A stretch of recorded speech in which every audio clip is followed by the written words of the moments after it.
Pessoal, olha só, a esquerda não para de dar vexame. Depois de fazer uma visita junto aos líderes das maiores ditaduras do mundo na Rússia, foi revelado aqui que Lula passou apuros e parece não ter sido bem-vindo na Europa. Eu vou dar todos os detalhes para vocês aqui sobre esse assunto. Enquanto isso, o seu irmão no Brasil segue sobre todos os holofotes do Brasil. Eu vou mostrar aqui para vocês até sobre o real risco de prisão. Também, ao mesmo tempo, o presidente da Câmara, Hugo Mota, esnoba o MST, gente, dentro do que seria um momento único e de glórias para esse movimento. Eu quero saber sua opinião, o que você acha mais grave para o Brasil? O escândalo bilionário do INSS, cujo qual o governo quer pegar nosso dinheiro novamente para pagar os aposentados e restituir os aposentados? Ou o caso da Débora, que passou batom na estátua e foi condenada pelo STF. Meus amigos, não tá fácil ser brasileiro não, viu? Enquanto isso, no Senado Federal, o clima esquenta a respeito do pedido de impeachment do ministro do STF. Após se calar sobre o escândalo bilionário do INSS na gestão de Lula, a pressão sobre o impeachment dos atuais ministros parece bem iminente e eu vou contar alguns detalhes aqui para vocês. Então se inscreva aí no canal, compartilhe o vídeo com o máximo de pessoas possível e vamos ao que interessa. Já mostrando aqui no Globo que trouxe a AGU, exclui CONTAG, sindicato que tem irmão de Lula como diretor, e mais duas entidades em pedidos de bloqueios de recursos. Gente, associações foram alvos de medidas judiciais em abril, quando a Polícia Federal deflagrou a operação. Sindicatos negam a irregularidade e a Advocacia Geral da União deixou de fora dos pedidos de bloqueio de recursos e quebra de sigilo 4 associações que foram alvo de medidas judiciais quando a Polícia Federal deflagrou em abril a operação contra descontos indevidos e aposentadorias e pensões do INSS. A operação, chamada Sem Desconto, apura como associações usaram dados de segurados do INSS para aplicar cobranças mensais, parte delas supostamente sem autorização. E na quinta-feira o governo informou que pediu bloqueio de bens e quebra de sigilo de algumas associações, totalizando 2,6 bilhões de reais, com vistas a ressarcir quem teve prejuízo. Em nota, o órgão informou que a decisão de ajuizar a ação cautelar teve como base a apuração administrativa aberta pelo INSS no dia 5 de maio e considerou material probatório robusto previsto na Lei Anticorrupção, como o uso de entidades de fachada com laranjas, pagamento de propina a agentes públicos. O órgão disse ainda que outras medidas judiciais poderão ser adotadas no futuro, conforme o avanço das investigações. E uma das entidades que ficaram de fora dos pedidos foi a Confederação Nacional dos Trabalhadores na Agricultura, que é a CONTAG. A associação é a que mais recebe com desconto, foram 426 milhões de reais só em 2023, segundo a Controladoria Geral da União. E procurada, a entidade diz que está à disposição para colaborar com as investigações e que entregou todos os documentos solicitados. Destaca ainda que nenhum dos seus associados foi lesado com desconto irregular relativo aos benefícios previdenciários concedidos pelo INSS. A AGU também deixou de fora da lista de pedidos a Conafer, que teve receita de 202 milhões em 2023, de acordo com a CGU, e também estava entre as entidades que foram alvos de medidas judiciais em abril. Procurada, ela não quis se manifestar. E outra entidade que também foi alvo de medidas em abril e que não teve pedido de bloqueio de bens foi o Sindicato Nacional dos Aposentados Pensionistas, o Sindinap, cuja arrecadação somou mais de 90 milhões.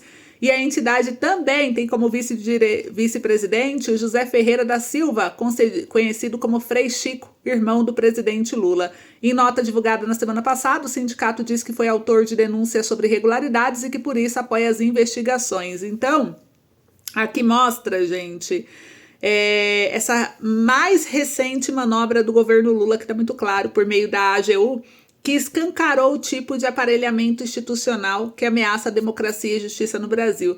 Em vez de agir com liberdade, com transparência, com rigor, dentro de um dos maiores escândalos envolvendo descontos fraudulentos no INSS, a AGU resolveu passar pano e excluir aí a CONTAG, né, o Sindinap, sindicato que tem como diretor e vice-presidente Frei Chico, irmão do presidente Lula, dos pedidos de bloqueio de recursos. E a alegação, olha que ridículo, conforme está aqui na matéria, falta de material probatório robusto. Quer uma verdade? Na minha opinião, isso aqui não passa do velho jogo político de autoproteção e blindagem de aliado, gente. Tá escancarado isso, né?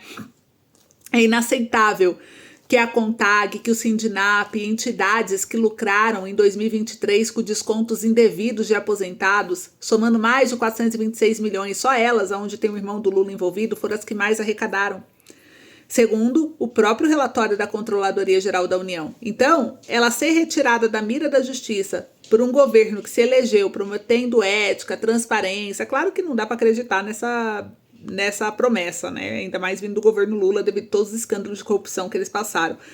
Mas mesmo assim foi o que ele prometeu e que quem votou nele acreditou, de alguma certa forma. E a AGU afirmou que outras medidas poderão ser tomadas no futuro, mas essa omissão atual já soa como conivência, na minha opinião. Mais grave ainda é o silêncio cúmplice do Supremo Tribunal Federal. Mesmo após uma denúncia formal da Entidade Nacional de Previdência Social que levou ao STF o pedido de reconhecimento de um verdadeiro estado de coisas inconstitucionais no INSS, os ministros não se pronunciaram. Não houve sequer uma manifestação oficial de indignação. Se fosse uma entidade ligada à direita ou qualquer adversário do governo Lula, com certeza já teria prisão preventiva decretada, censura em redes sociais, manchetes sensacionalistas nos principais veículos do país. Essa blindagem, ela é uma evidência de um conluio, né, vamos dizer assim, institucional, que coloca em risco o que ainda resta de equilíbrio democrático no país. Então, quando o Estado, a Justiça, os sindicatos se unem para proteger interesses particulares, quem paga a conta é o povo, especialmente os mais pobres que vivem do benefício do INSS. Então, a esquerda, ela sempre acusou seus opositores de serem ameaças à democracia. Mas o que vemos aqui é exatamente o contrário. A gente vê um governo que se associa a entidades suspeitas, manipula estruturas de poder, familiares, tudo envolvido quando tem escândalo de corrupção e ignora o clamor da sociedade. A hipocrisia aqui, para mim, é escandalosa e é hora do povo entender que essa guerra não é apenas de narrativa, mas é de poder, gente. Quando esse poder é usado para proteger parentes, como é o caso aqui do Lula, esconder fraude, estamos diante de algo muito mais perigoso que a corrupção. Estamos vendo o desmonte silencioso da justiça e da democracia. Então, se o Brasil quiser evitar o caminho de países como Venezuela e Rússia, né, que eles trilharam, onde o poder de controle político, judiciário, as polícias, tudo em meio de comunicação, né, foram tudo comprados, os opositores perseguidos, enfim, isso precisa ter uma reação agora. Então, isso começa por exigir que o STF já cumpra seu papel de guardião da Constituição e não de cúmplice da impunidade. O silêncio também é escolha. E nesse caso é um silêncio ensurdecedor e, na minha opinião, criminoso. Aqui mostra a matéria no jornal Migalhas, ele trouxe: a entidade pede ao STF que reconheça estado de coisas inconstitucionais no INSS. O Instituto aponta supostas falhas estruturais, omissões reiteradas e violações sistemáticas de direitos fundamentais. Então, o Instituto Nacional de Direitos da Pessoa com Deficiência, Oceano Azul, ajuizou uma ADPF no STF com pedido de medida cautelar para questionar atos e omissões do INSS na concessão e manutenção de benefício previdenciário e assistencial.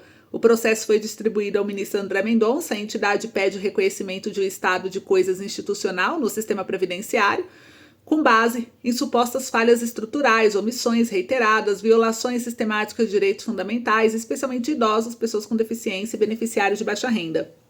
E a ação aponta 3 eixos principais, né? A realização de desconto em folha sem autorização, o indeferimento em massa de benefícios como o BPC-LOAS e a ausência de mecanismo eficaz de controle e contestação. Então, o relatório da CGU e as investigações da polícia são mencionados para sustentar a tese de que os problemas são sistêmicos e persistem há anos, e entre os pedidos cautelares, o Instituto solicita que o STF suspenda imediatamente os descontos não autorizados, que determina ao INSS a criação de um sistema de confirmação ativa dos débitos com auditoria independente, e também pede a elaboração em até 60 dias de um plano de ação para correções estruturais. E a petição requer ainda que o STF declare a inconstitucionalidade de normas infralegais que autorizam desconto sem manifestação expressa do beneficiário, além da criação de mecanismo de controle social e transparência.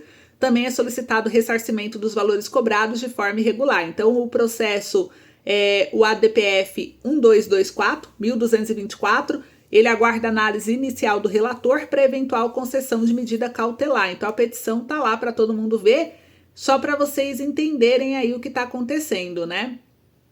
E aqui a gente percebe ainda mais, né? Olha só, a crescente mobilização da direita brasileira em torno do impeachment do ministro Alexandre de Moraes, do STF, reflete aí uma estratégia política que visa reequilibrar os poderes da República e restaurar a confiança nas instituições democráticas. Com as eleições de 2026 no horizonte, os líderes conservadores veem a conquista de uma maioria no Senado como passo fundamental para viabilizar esse processo. Saiu aqui no jornal Campo Grande News que, com o MS à frente, direita mira Senado por impeachment de ministro no STF em 2026. Então, o rearranjo que resultou na fusão entre PSDB e Podemos, além da federação entre PP e União Brasil, conferiu uma posição privilegiada ao centro-direita de Mato Grosso do Sul nas eleições do próximo ano. E com essas mesmas forças unidas em torno de recandidatura do governador Eduardo Redel, a disputa mais acirrada será pelas 2 vagas que se abrirão no Senado. Juntas às outras 52 em disputa nos demais estados, essas cadeiras representam os cargos mais cobiçados pela direita e extrema-direita dentro da estratégia nacional de confronto prolongado com o STF. O deputado Luiz Ovando, do PP, pré-candidato a uma dessas vagas, resume o pano de fundo da disputa. Tenho dito e insistido que na eleição 2026 o mais importante será o cargo do senador. Precisamos escolher muito bem o Senado. Por quê? Porque precisamos retomar o ordenamento jurídico desse país, que infelizmente foi jogado na lata de lixo pelo STF. Ordenamento jurídico é um eufemismo. O objetivo da direita ligada ao ex-presidente Jair Bolsonaro é pressionar a próxima mesa diretora do Senado, que assumirá em fevereiro de 2027, para colocar em pauta um dos cerca de 60 pedidos de impeachment contra ministros do STF. E o principal alvo é, naturalmente, o Alexandre de Moraes, relator do processo, né? Que julga que a tentativa de golpe de 2022, além de diversos inquéritos que tramitam entre a Polícia Federal e a Procuradoria-Geral da República desde 2019. Atualmente, acumulam-se pedidos contra 8 ministros, apenas Cássio Nunes Marques, André Mendonça, ambos indicados por Bolsonaro, e Cristiano Zanin, nomeado por Lula, que ficaram de fora. Entre 2023 e 2024, os atritos com o STF serviram como ensaio para um confronto mais direto. As forças do centro-direita concentraram críticas inicialmente na promulgação da lei do marco temporal e mais recentemente na tentativa de impor uma anistia antes mesmo da conclusão do julgamento dos envolvidos em ataques e atos antidemocráticos. Tanto o ex-presidente da Câmara, Arthur Lira, quanto seu sucessor, Hugo Mota, deixaram os pedidos de impeachment fora da pauta, e o mesmo ocorreu no Senado, com o ex-presidente Rodrigo Pacheco e, mais recentemente, com o Davi Alcolumbre. E assim, a anistia e processos de impeachment contra ministros do STF devem permanecer engavetados em banho-maria até a próxima legislatura. E para o bolsonarismo, essa é a grande carta de 2026, que é uma espécie de cavalo de Troia. O PL está puxando a direita para uma crise institucional dentro das regras constitucionais. Então, o impeachment de ministro do STF será compromisso de campanha e estará nos palanques do ano que vem. Já há uma luz vermelha acesa no governo e no Supremo. Pode vir um tsunami por aí. Avalia Leonardo Barreto, ele é cientista político da Universidade de Brasília. E, segundo ele, já são visíveis os esforços do governo e do judiciário para tentar uma blindagem. Barreto lembra que dias atrás o presidente Lula afirmou nos bastidores que trocaria a eleição de 5 governadores pela de um único senador, evidenciando o temor das chamadas pautas bomba, como impeachment no STF. O líder do governo no Senado, Randolfo Rodrigues, do PT, passou a defender uma reforma política com redução de vagas no Congresso e, indagado informalmente por um interlocutor sobre sua meta ao assumir a presidência do STF em setembro, o ministro Edson Fachin foi direto: evitar o impeachment de um ministro do STF. Os movimentos no governo e no judiciário indicam, como se vê, que impeachment ronda executivo e legislativo e tem potencial para ferir o equilíbrio entre os poderes. Então a direita investe pesado na eleição para o Senado. O objetivo é exercer pressão suficiente sobre o futuro presidente da casa para que coloque o impeachment em pauta, ou no mínimo force uma negociação política favorável à direita e ao ex-presidente Bolsonaro. E como apenas o Senado é quem tem a prerrogativa para aprovar ou indicar ou julgar o ministro do STF, é nessa casa que a direita travará sua guerra. O plano é conquistar 2/3 da casa, propor reformas e provocar mudanças profundas que a ela interessam. Então, o PL, sob liderança do Valdemar Costa Neto, quer capitalizar o avanço de 2022, quando mesmo com a derrota presidencial do Bolsonaro, elegeu a maior bancada no Congresso. Dos 27 novos senadores daquele ano, só o PL elegeu 8. União Brasil 5, o PP 3, o PSD e o Republicanos 2 cada. O PSC 1, o PT com 4, junto aos aliados PSB e MDB. Totalizaram apenas pouco mais de 1/5 dos parlamentares com mandato até 2030. Entre eles, a senadora Tereza Cristina, com ampla influência no MS e força suficiente para dividir a direita, caso decida disputar o governo em 2026. Então, é uma matéria gigante aqui, mas isso mostra, né? Desde 2019, o ministro Alexandre de Moraes tem sido alvo de críticas por sua atuação em inquéritos que investigam disseminação de notícias falsas, ataques à instituição democrática. E para setores da direita, suas decisões são vistas como excessivas e politicamente motivadas, levantando preocupação sobre a imparcialidade e os limites do Poder Judicial. E a Constituição Federal, em seu artigo 52, inciso 2º, estabelece que compete ao Senado Federal julgar os ministros do STF nos crimes de responsabilidade. No entanto, até o momento, os pedidos de impeachment apresentados não avançaram, em parte devido à composição atual do Senado.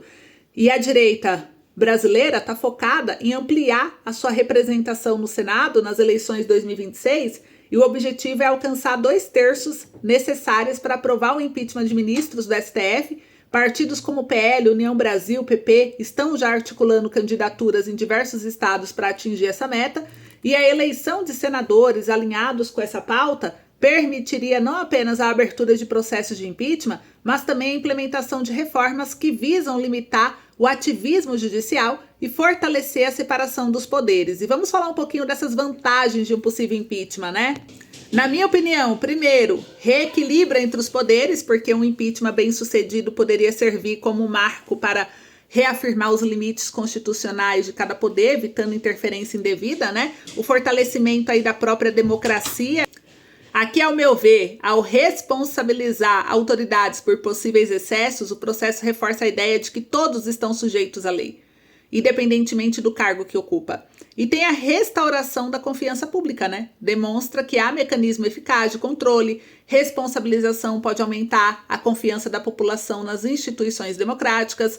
Embora a estratégia esteja em curso, a gente também tem que estar com o pé no chão e entender que há desafios significativos, né? A obtenção da maioria comprometida no Senado é uma tarefa bem complexa e o processo de impeachment não requer apenas votos, mas também um ambiente político favorável, né? Além disso, é essencial que qualquer ação nesse sentido seja conduzida com base em evidências concretas e dentro das disposições legais para evitar acusações de perseguição política e, em resumo, o movimento em direção ao impeachment do ministro Alexandre de Moraes, na minha opinião, é parte de uma estratégia mais ampla da direita brasileira para reconfigurar o equilíbrio dos poderes e fortalecer os princípios democráticos. O sucesso dessa empreitada dependerá muito da capacidade de mobilização política e do compromisso com o processo legal.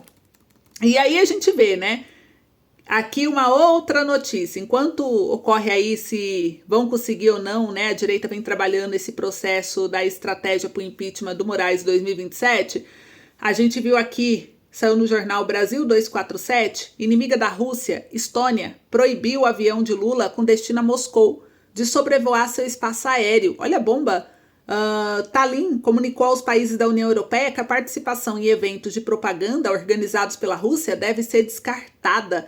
Então, a Estônia proibiu aviões do Brasil e de Cuba de utilizarem seu espaço aéreo em voos de ida ou volta da Rússia, em razão dos eventos que marcam aí os 80 anos, né, de aniversário da vitória na Segunda Guerra Mundial, informou o Ministério das Relações Exteriores da Estônia na quarta-feira, dia 7. E na terça-feira, o assessor afirmou que Moscou esperava a presença de 29 líderes estrangeiros, incluindo Lula, além de representantes da área de defesa de 34 países, durante o desfile do Dia da Vitória. E o presidente de Cuba, Miguel Díaz, ele chegou à cidade russa de São Petersburgo no domingo e também deve aí participar do desfile, né, em Moscou. E a Estônia já proibiu voos com destino ou origem em Moscou pelas aeronaves VIPs do Brasil e de Cuba, e as autorizações para esses voos relacionados às celebrações de 9 de maio foram negadas, né, suspensas, afirmou o Ministério em comunicado. Então isso daqui mostra aí pra gente essa decisão da Estônia de proibir o voo, né, presidencial brasileiro em seu espaço aéreo durante a viagem do Lula à Rússia para a comemoração do Dia da Vitória, que foi dia 9 de maio, está inserido em um contexto geopolítico sensível, porque o Ministério das Relações Exteriores declarou que o uso do espaço aéreo estoniano para voar para Moscou por causa do desfile é excluído. Então ele enfatizou que o país não pretende apoiar esse evento de forma alguma, né? Além da Estônia, outros países como Letônia, Lituânia também negaram permissão para que aeronaves de autoridades estrangeiras sobrevoassem seus territórios com destino à Rússia para o mesmo evento, e essas ações refletem a posição crítica desses países em relação à guerra na Ucrânia e aos eventos que consideram como propaganda de Kremlin. A recusa em conceder autorização de sobrevoo comprovada em atrasos e necessidade de alterações nas rotas de aeronaves envolvidas, incluindo a que transportava a primeira-dama Rosângela Lula da Silva e assessores presidenciais. A Força Aérea Brasileira precisou ajustar o plano de voo, né? E optando por uma rota alternativa que incluía a Finlândia após as negativas dos países bálticos. E essa situação evidencia as complexidades das relações internacionais em tempos de conflitos e destaques aí como decisões diplomáticas que podem impactar diretamente em eventos oficiais e na logística de viagens de chefes de Estado. E todos os países que são contra as ditaduras estão de olho. E viram o Brasil indo, viram os países que se aproximaram dos ditadores, e isso pode prejudicar o Brasil lá na frente. Vamos acompanhar, né? E para encerrar o nosso boletim, olha só, vou encerrar aqui com mais uma notícia. A ausência do presidente da Câmara dos Deputados, Hugo Motta, em uma reunião com deputados da base governista durante o evento do MST, que ocorreu na Quinta-feira Nacional da Reforma Agrária em São Paulo, é um sinal claro de desgaste de imagem do governo Lula e de sua relação com os setores da sociedade, que, apesar de aliados históricos, começa a cobrar resultados concretos. E essa ausência estratégica de Motta, embora criticada por militantes, escancarou uma verdade inconveniente. O Brasil não aceita mais a política de toma lá da cá, travestida de luta social, gente. O governo Lula, que tanto se vendeu como retorno do amor e do diálogo, tem se alinhado de forma cada vez mais explícita a movimentos como o MST, conhecido por suas invasões de propriedades privadas, destruição de trabalhos produtivos e confronto constante com o agronegócio. A tentativa do MST de institucionalizar sua influência com um encontro inédito com o presidente da Câmara revela o apetite da esquerda por aparelhar todos os espaços do poder, inclusive legislativo, que deveriam representar o equilíbrio entre os interesses da sociedade. E ao recusar o convite, né, Hugo Motta se posicionou politicamente, ainda que de forma discreta, contra essa tentativa de legitimar, institucionalmente um movimento com histórico de ações questionáveis e ilegais. Então o recado é claro: nem todos no Congresso aceitarão servir de palco para o teatro ideológico do PT e seus satélites, né? Mais do que isso, a ausência de Motta expôs o desgaste dentro da própria base governamental. Deputados do PT e de partidos aliados cobraram presença e protagonismo do legislativo em um evento que mais parecia um palanque de campanha disfarçado de feira social. Enquanto isso, o MST reclamou que o governo não atendeu suas demandas, evidenciando o velho vínculo da esquerda, usar movimentos sociais como massa de manobra e abandoná-los depois de uso eleitoral, né? Então, a crítica ao governo Lula se faz especial justamente nesse ponto da incoerência entre o discurso de inclusão e os métodos de controle político. Quando um movimento aliado como o MST começa a demonstrar insatisfação, é sinal de que a retórica progressista já não sustenta as promessas feitas. E até o Hugo Motta, com o histórico de alinhamento institucional, se recusa a legitimar essa farsa. E isso é porque o Brasil já começa a dizer basta. E também isso mostra que nem toda pauta dita popular é de fato popular, né? A população que trabalha, produz, paga imposto, não vê com bons olhos um governo que, em vez de promover a segurança jurídica e desenvolvimento, flerta com movimentos que pregam confronto, ocupação ilegal e o caos como forma de ação política. Então, a ausência do Hugo Motta foi um não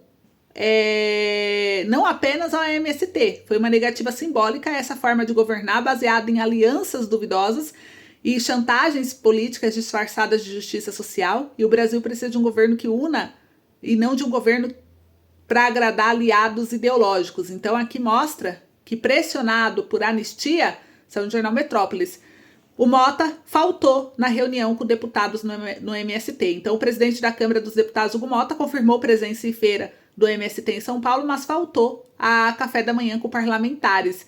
Então esse café da manhã foi promovido pelo Movimento Sem Terra, né? Ocorreu nesta sexta-feira, dia 9 de maio. O encontro teve a presença de deputados federais do PT, do PSOL, PCdoB e da ministra de Relações Institucionais, Gleice Hoffmann. E os organizadores do evento ainda esperam, né, a presença do presidente da Câmara.